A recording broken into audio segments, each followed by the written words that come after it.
The 558th edition of the MMA Gambling Podcast on the Sports Gambling Podcast Network is brought to you by Underdog Fantasy. Play their fantasy pick'em for a chance to win 100 times your entry in NBA, MLB, MMA, NHL, golf, and more. Sign up today at UnderdogFantasy.com and use promo code MMA SGPN to get a 100% deposit match. We're also brought to you by NYRA Bets. Sign up today for a $25 free bet and $200 deposit bonus with promo code SGPN25. Just go to nyrabets.com/SGPN25.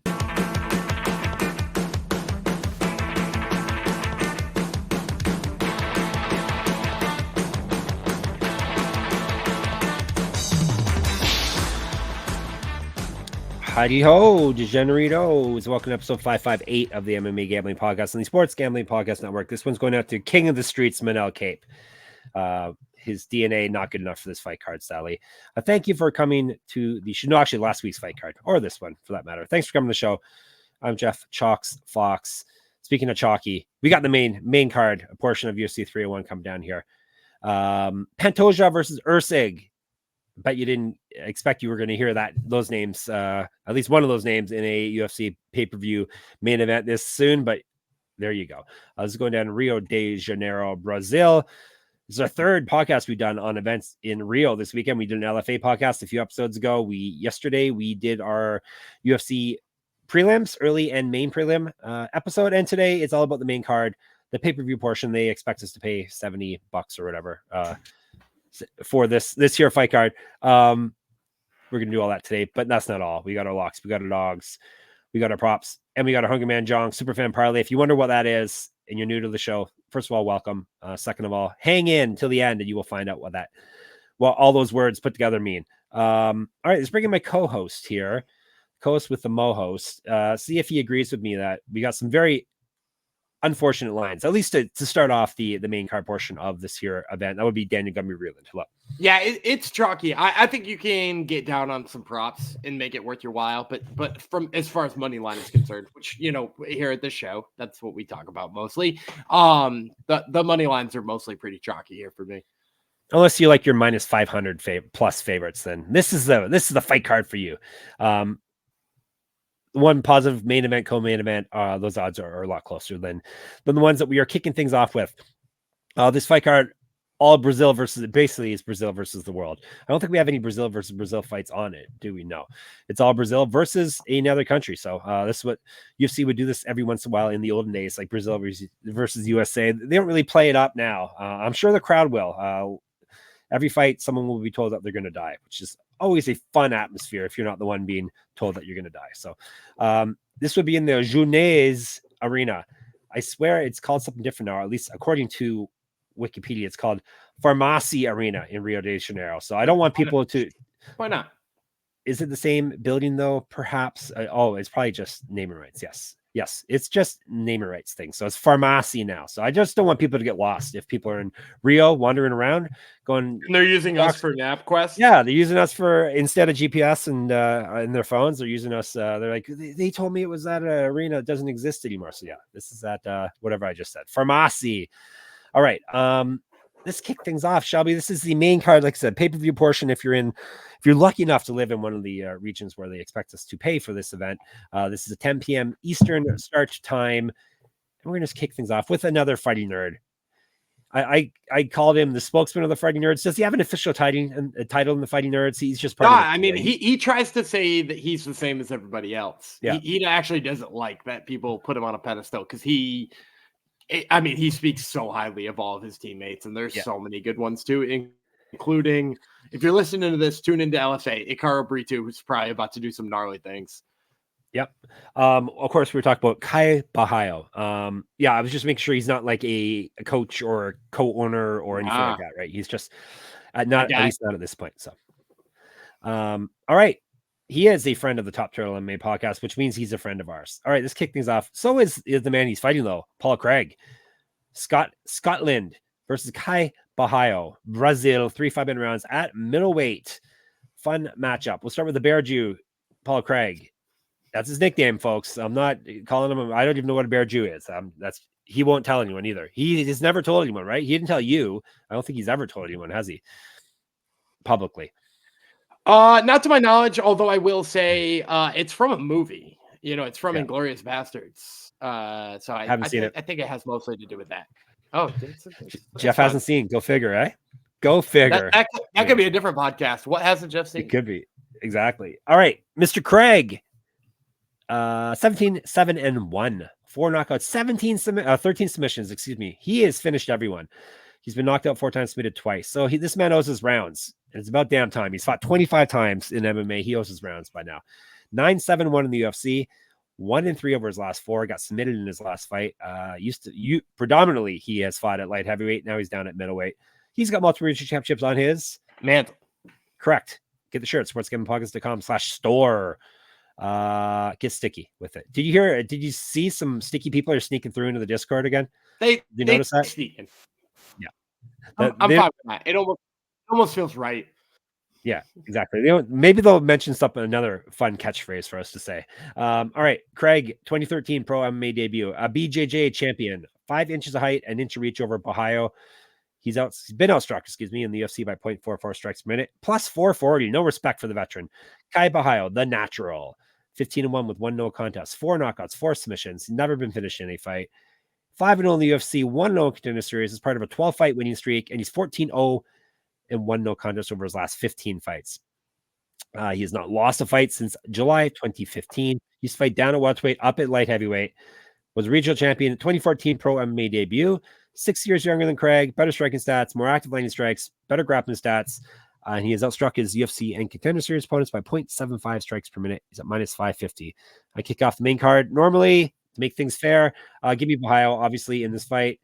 I don't like the line, but I think he's going to win. And when Gumby did an interview, I know you can't put a lot of stock in interviews leading up to fights, but when Gumby talked to him on Top Turtle MMA podcast, he sounds like he knows that he's got to keep this standing, and he's going to piece up. He's going to knock him out. He said he's going to knock him out. There you go. And here's the thing, too, for me.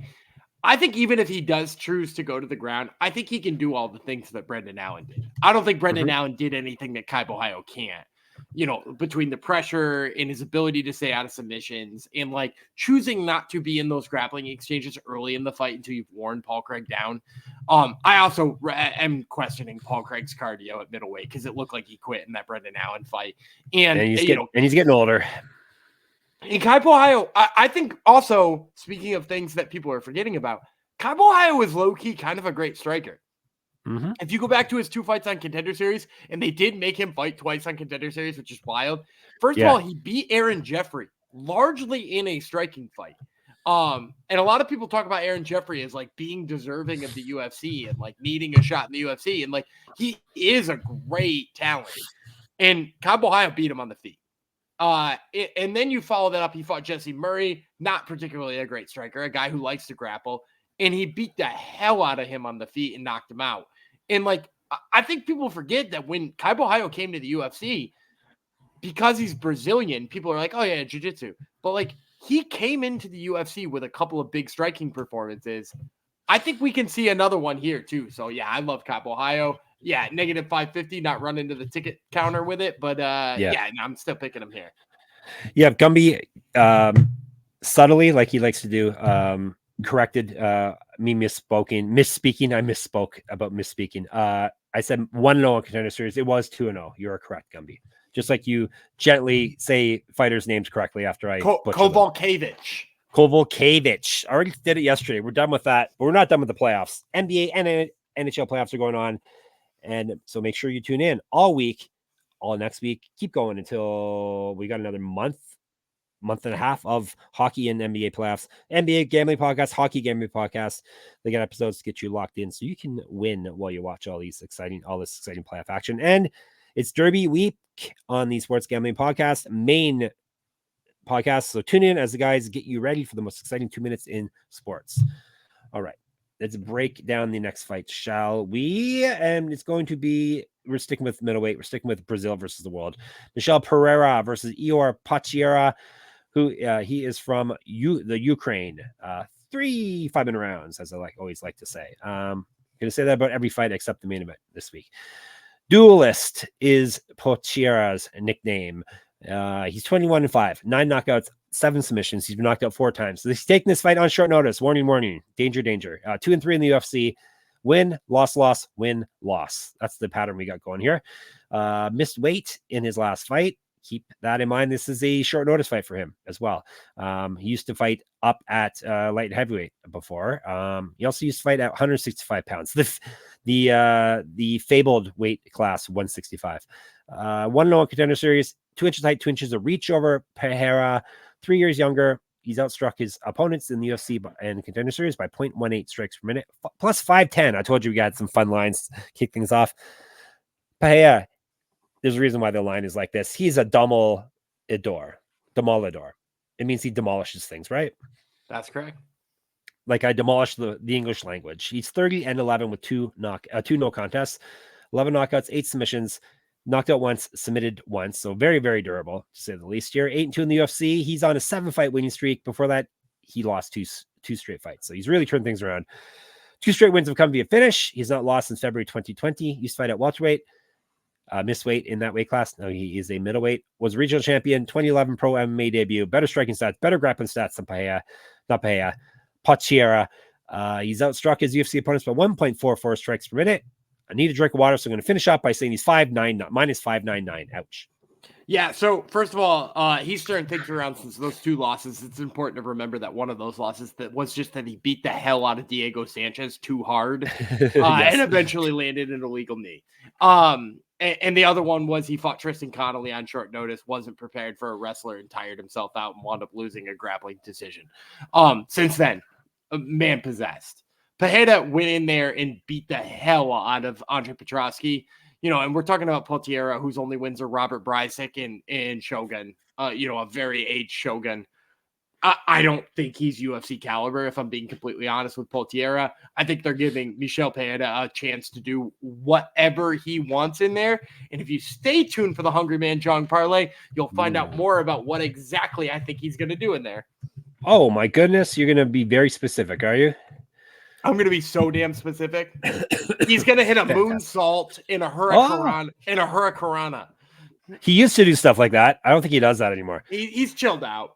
I'd love to see him do another moonsault, though. So he's, I think he was gassing himself out being a wild man. So yeah, that's his loss to Tristan Connolly, right? Like that's how he lost. He's been weird. Chose not to do that from then on, and he's 7-1 with that weird loss to Diego Sanchez because he needed him in the head. Yep. All right. Before we move on, I shall tell you that you can bet the Run for the Roses with NYRA bets. Score big on the Kentucky Derby with the double dose of rewards. Sign up today for a $25 free bet and a $200 deposit bonus with promo code SGPN25. Join now to claim your $25 free bet and $200 deposit bonus at nyrabets.com/SGPN25. Do you need more? You greedy people, you want more? You can bet Kentucky Oaks Day with a $30 bonus. Opt in and bet at least $150 each on Belmont and the Big A and the Churchill Downs. $30, win or lose. I didn't write the ad. Okay, I'm just reading it. We're giving you an extra $50 for Derby 150. Bet $250 each on Belmont at the Big A and Churchill Downs for a $50 bonus. Win or lose. Visit nyrabets.com to opt in. The Triple Crown is here. Opt in and bet at least $25 on the Kentucky Derby and Preakness Stakes and get a $10 bonus on Belmont Stakes Day, win or lose. NYRA Bets has everything you need, if you haven't figured that out already, to bet the fastest 2 minutes in sports with confidence. For expert picks, betting insights, promotions, and more, visit nyrabets.com. Catch all the Triple Crown action on America's Day at the races. Join now to claim your $25 free bet and $200 deposit bonus. This is the important part. nyrabets.com/SGPN25. If any of those words didn't make sense, that's the part you need to pay attention to. All right, we're going up a weight class and up 1 fight on the card. This is a light heavyweight fight. Anthony Smith versus Vitor Petrino, the man who I besmirched the other show and said he was bald. He's got short hair, but he's not bald. Anthony Smith, USA. Vitor Petrino, Brazil. I will no longer say mean things about him by accident. All right, Smith, Lionheart, 37-19, 20 knockouts, 14 submissions. He's been knocked out 11 times, submitted 4 times. Not as durable as someone like Pereira. 12-9 in the UFC over 2 stints, 1-3 over his last 4. Got TKO in his last fight. This man has multiple regional championships on his mantle. Correct. Get the shirt. sportsgamblingpodcast.com/store. Get sticky. If you don't know what that means, go to that link. Used to fight at middleweight. 2-0 in Bellator, 2-2 in Strikeforce. Strikeforce never die. Has missed weight at middleweight before, but it doesn't really matter now. He's light heavyweight for a while. 2008 pro MMA debut, 2 inches of height over Petrino, a better striking stats, more active landing strikes. However, he's been outstruck in the UFC by 1.26 strikes per minute, plus 420. Petrino, ICAO, right? ICAO, is that how you say it? Sure. What does it mean? Do we know that? Nope. Yep, Gumby's done. He's quit on me here. Petrino did not quit for your money. He's 11-0, 7 knockouts, 1 submission, 4-0 in the UFC, 1-0 in Contender Series, an inch of reach, 9 years younger than Smith. He's outstruck his opponents by 0.25 strikes per minute over in his UFC and Contender Series. Fights, better grappling stats than Smith, minus 500. Ouch. Obviously, Petrino is the pick here. As long as he doesn't attack Smith's family, I think he's going to knock him out. I think he's going to knock him out too. I will say this is one of my ones that I'm staying away from in terms of parlays. Not because I have any faith in Anthony Smith. I don't have any faith in Anthony Smith. Petrino looked like he got tired in his last fight. Anthony Smith, you can say what you want about Anthony Smith. I'll say a lot of things about Anthony Smith. He's got no chin. He's got no chin left. I think his brain is made of mashed potatoes. Like, he's got no chance of staying conscious in this fight, except for if Petrino gets really tired. And I think there's a chance that happens. Anthony Smith is still a great grappler. He's still got phenomenal jiu-jitsu skills. And I think if Vitor Petrino decides to like weirdly grapple him and tire himself out, I think he could find himself in a really bad spot here. If he chooses to just take distance, throw bombs, he'll knock out Anthony Smith whenever he wants to. It's just like a fight IQ question, and one that I wouldn't be willing to hinge all of my parlays on at negative 500. Yeah, it's a like I said, I was going to say it's an IQ test basically for a young fighter, which is good. This is a step that he does have to take here, but yeah, I'm with you. I'm staying away from betting the minus 500 line because Anthony Smith has screwed us over in the past. Or at least has screwed me over when I've written him off before. You can't write off a line hard, I guess. You also can't write off the guy in our co-main event because we thought he was retired because that's what he told us, and we forgot MMA fighters are liars, just like boxers. That would be Jose Aldo Jr. From Brazil. He is fighting in a bantamweight fight against Jonathan Martinez from the United States of America. 3 5-minute rounds. This fight card's so good. They're like, we don't need it. 2 title fights, Gumby. We only need a returning Jose Aldo.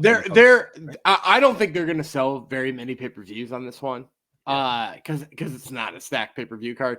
But my God, is the gate going to be huge on this? Oh yeah, yep.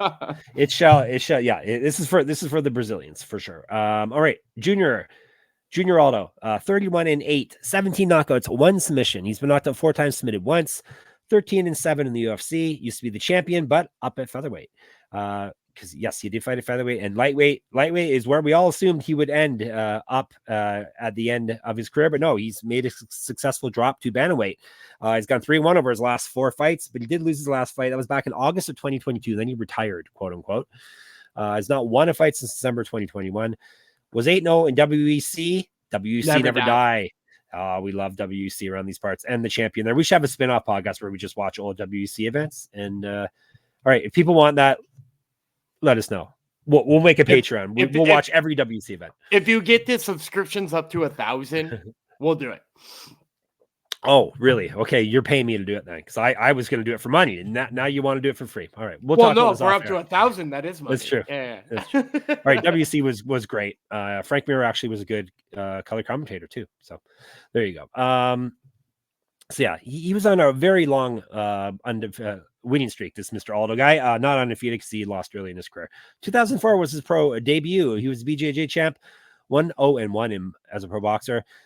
Better grappling stats than Martinez. He's been outstruck in the UFC by 0.17 strikes per minute. He's at plus 140. So a dog in his return. The King of Rio is a dog in Rio. Martinez is the Dragon. Not Ricky the Dragon, Jonathan the Dragon. He's 19-4, 9 knockouts, 2 submissions. He's been knocked out once. 10-3 in the UFC. He's won 6 straight and 8 of 9. Won his last fight via TKO. He's not lost since March of 2021. Has missed weight before. Used to fight down at flyweight, up at featherweight. He has multiple regional championships on his mantle. Correct. Get the shirts. sportsgamblingpodcast.com/store. sticky, all that stuff. 2014 Pro MMA debut, inch of height over Aldo, 8 years younger. We act like Martinez is this young up-and-comer, but really he's not super young, but still young enough here. More active than Aldo, landing strikes. He's outstruck his opponents by 0.88 strikes per minute, minus 150. Mr. Gumby. So I'm going to take Jonathan Martinez. Here's the thing, though, is this is a pure pass fight for me in terms of a lot of things. First of all, Jonathan Martinez, when Jose Aldo was in his prime, was he better than Jonathan Martinez? For sure. Yes, obviously. Even late in his career, was he better than Jonathan Martinez? Mm-hmm. I still think yes. And so, like, some people might be like, oh, well, let's rush out and put a whole bunch of money on Jose Aldo at dog money. And if that's like your jam and you're a big Jose Aldo fan, by all means.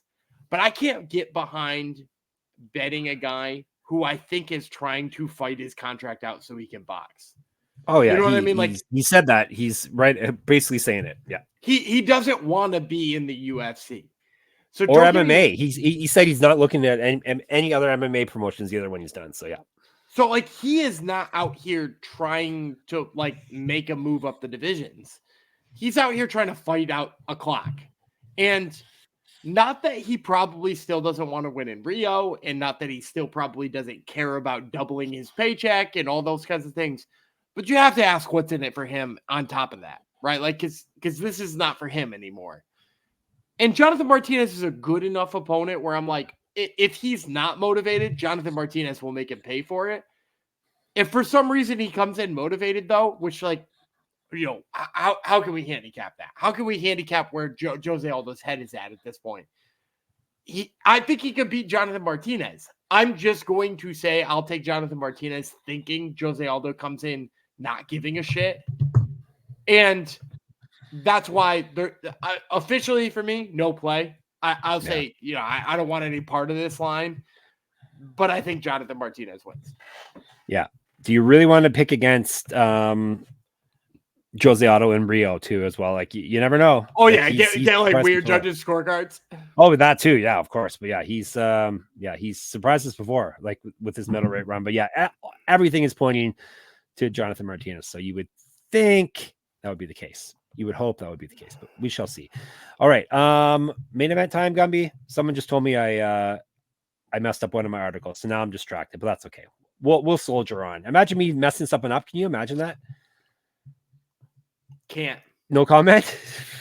I was shaking my head. You don't ever look at her. Okay, yeah. Sorry, I'm fixing my mess up. I had Derek White playing for the Boston Bruins tomorrow, but no, he's not. He's playing for the Boston Celtics. I'm pretty sure he's on the Celtics. Yeah. Anyhow, he's been scoring a ton of points. Yep. Copy. No, that was my pick tonight. I have him over 15.5 points, but I forgot to take that out and put it was only 15.5. Actually, that's funny that you mentioned that. When I did my underdog fantasy article this week, I had him on the higher than 16.5 points. Oh, look at us on underdog fantasy. We're like an old married couple. Gumby and I have become one. We get it. Mind meld. Anyhow, thank you, listener. 38 the other day. Yeah, I know. Thank you, Sauna Pete, for calling me out for my error. It has been corrected. A simple copy and pasting mistake. I know Derek White doesn't play hockey. Maybe he does, but not professionally. All right, before we move on, Underdog Fantasy, they're with us. And as we were just talking about, the NBA playoffs are here, and our sponsor, Underdog Fantasy, wants to make it a lot more interesting. Underdog Fantasy is the easiest place to play fantasy sports. Playing the pick'em game is as simple as selecting higher or lower on player stats like points, rebounds, assists, and so much more. Goals, shots on net for Derek White, all that type of stuff. Make entries of all basketball or mix and match across your other favorite sports like MMA. If you're watching YouTube, you see there's an MMA slip right there on your screen. Or if you're on YouTube, check out the video. Gumby made an Underdog Fantasy video for this year coming up event. So there you go. You can learn exactly. We're telling you how to play. We're telling you what to play. We're giving you a discount code coming up. We got it all covered for you. So, and if you play your cards right 100 times your money, you can win just like that. And it's a ton of fun, of course. Underdog is available in 30 plus states, including California, Texas, and even Canada. So I can play as well. And they've also just launched Champions, their player versus player format in Florida. All that should sound great to you. So make sure you sign up with our code MMA SGPN. That's the code MMA SGPN, and Underdog will double your first deposit up to $100. That's Underdog Fantasy promo code MMA SGPN. couple things I forgot to mention. New customers get a pick 'em special in the lobby when they sign up. Boom. And you can check the calendar in there because they have specials for each day running, different promos, bonus cash airdrops, specials, giveaways, and so much more all throughout the NBA playoffs. So make sure you follow at Underdog Picks on Twitter to keep an eye out. And sorry Hey, for did you see getting... Did you see how many points Eric White had? Last night? Wink, wink. How many? Last night, wink, wink, 25. See, I know what I'm talking about. I'm killing it. My daily best bets, I'm killing it. I also yeah, know what you I'm too, talking right? about. Yes, yeah. But my daily best bet articles on sportsgamblingpodcast.com. Yeah, I'm like very, very good. Let me tell you, 65% I'm hitting and way up. Buttloads of money, buttloads of units. If you want to talk units, all right. Let's go to our main event. UFC Flyweight Championship of the World. Alexandre Pantoja, Brazil. Steve Erceg, Australia. 5-minute rounds at 125 pounds. Erceg, right place, right time. Steven Erceg, no. Nickname is Astro Boy. 12-1, 2 knockouts, 6 submissions, never been finished in a fight. 3-0 in the UFC. Won his last fight via knockout. 11 straight wins. Not lost since September 2017. Was regional champion. Used to fight at bantamweight, 3 inches height, an inch of reach over Pantoja, 5 years younger. Better striking stats, more active lining strikes, and he has outstruck his opponents by 0.93 strikes in the UFC, plus 160. Pantoja, the cannibal, gross, 27-5, 8 knockouts, 10 submissions, never been finished in a fight. Very impressive, even at flyweight. 11-5 in the UFC, is the champion of the world, and has already defended it one time. He's won 5 straight fights. He's not lost since July of 2020. 2-1 in the Ultimate Fighter. He was the number 1 seed that season, was he not? And then got upset, right? Wow. Yeah, he lost to my guy from Japan. Right. Yeah, what's that guy's name? But yes, I know who you mean. Yeah, go ahead. You keep going. People are yelling at their phones. The nerds are yelling. They know who it is. Multi-region championships on his mantle. Correct. Get the shirt. sportsgamblingpodcast.com/store. Get sticky. He probably doesn't have a sticky shirt. We should rectify that. 2007 was his pro MMA debut. He's outstruck his UFC opponents by 0.42 strikes per minute. He's got better grappling stats than Erceg, minus 185. Give me Pantoja. I was trying to see if there was a way to get in on Erceg here. Surprised that the line is as close as it is. So you can't pick Erceg just because there's value on the line. Yeah, I think this is a bit too early for him. Like I said, right place, right time. No fault of his own, but he really hasn't fought that high of a caliber of opponent in the UFC. Pantoja is not one of those guys that seems like the crown is too heavy for his head. You see a lot of people that don't like being champion. He seems to, it took him a long time to become champion in the UFC, so he seems to be very happy to be the champion, and he gets to fight in his native Brazil again here as well. I don't think he's going to drop the ball here. As for actual technical breakdown, he's basically just dangerous everywhere. I don't think Erceg's basically, makes his hay grappling. Even though he did win his last fight via knockout, but Pantoja is very strong pretty much everywhere. So I see him retaining the title here. Should be a fun fight though. Yeah, Hiromasa Ogikobu. Ogikobu, right? Yes, thank you. Yeah, it's the name of the guy who beat Pantoja. Look, I really want to take Steven Erceg here. In fact, when I'm watching this fight on Saturday night, I'm going to be rooting for Steven Erceg. I think his story is so much fun. He looks like a IT guy from Best Buy.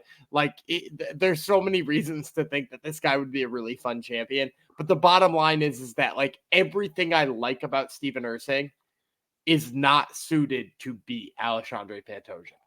If you watch his best moments in grappling, if you go back and you watch all of his best moments in grappling in the 3 fights he's had in the UFC so far, it's somebody else shooting on him and him countering that shot. Pantoja is damn near impossible to counter his grappling. He is so technically sound when it comes to hitting a takedown. And then the second best thing for Erceg is he throws bombs and he lands them. Pantoja is so hard to land on. Pantoja is defensively sound there too. He is just a guy who I don't think the things that Steven Erceg has exploited on his opponents on the Matt Schnells of the world are going to do anything to Pantoja. Pantoja's top game might be the best top game in MMA right now.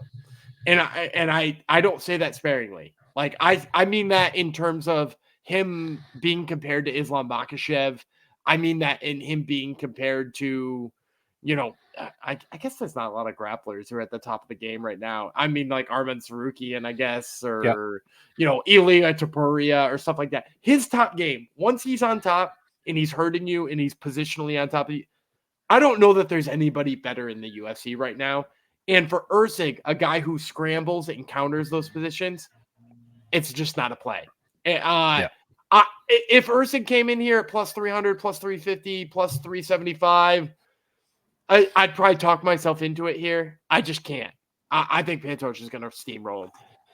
Yeah, and I was hoping this doesn't put Erceg like a loss here. I hope that doesn't derail him and put him at the back of the line. But flyweight's a thin enough weight class that I guess.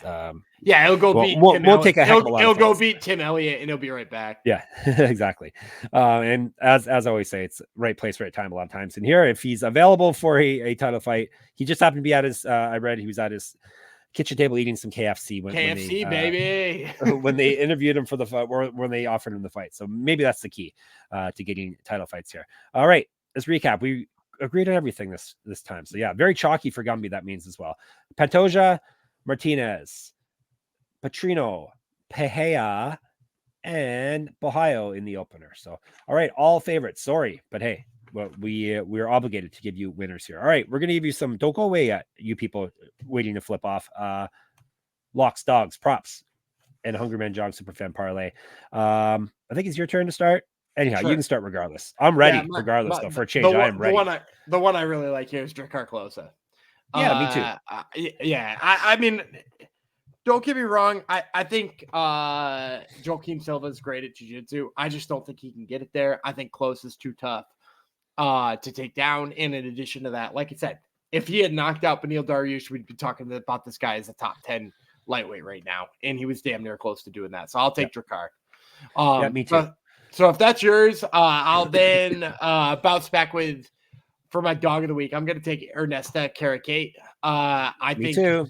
Yeah, I mean, like, yeah, we can be boring here, but Ernesta Caracate, like, I don't see, unless she gets taken down easier than she ever has before, her length, her reach, her sharpness, and her striking, and her power to an extent, I think it's going to give Barbosa so much trouble. So I'll take Ernesta. Me too. Now, this is going to be, if we can link up on a prop, that'll be very mind melody.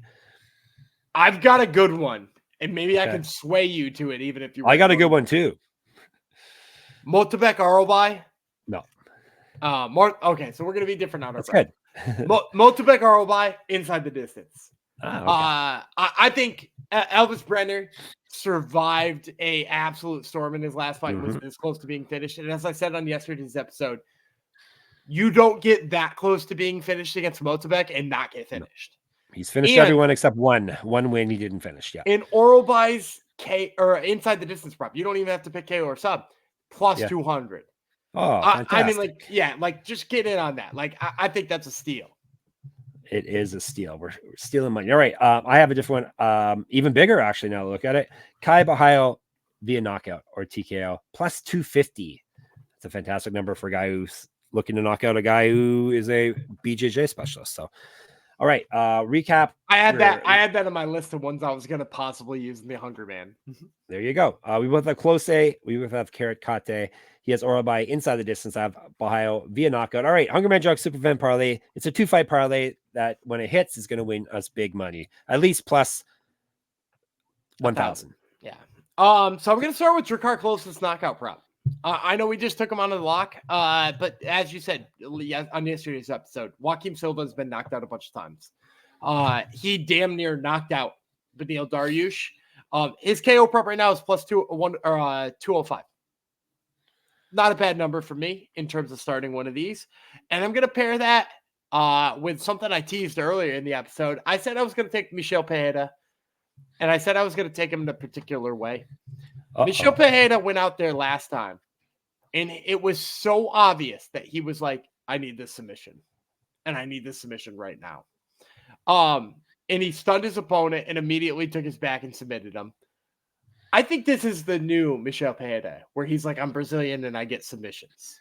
All right. His submission prop went from 650 in his last fight down to 370 I think the books know he's in on the submissions. I'm going to take him again to submit Ihor Potieria here. I think he tags him and bags him, and we wind up with a submission prop here, 370. So if we get Drakkar close and knockout, Michel Pereira by submission, you're going to get 1,333. 1,333. Fantastic. All right. Get in on that. Get in another place. Now you're all set. UFC 301. Get more fun with us in the Discord. Lots of fights this weekend. We've covered most of them or all the big ones. So if you haven't already, dive into our archives and listen to all the events we have covered for this coming weekend. And you can chat with us in the Discord, sportsgamblingpodcast.com/Discord, and or the comments on YouTube. We check those as well.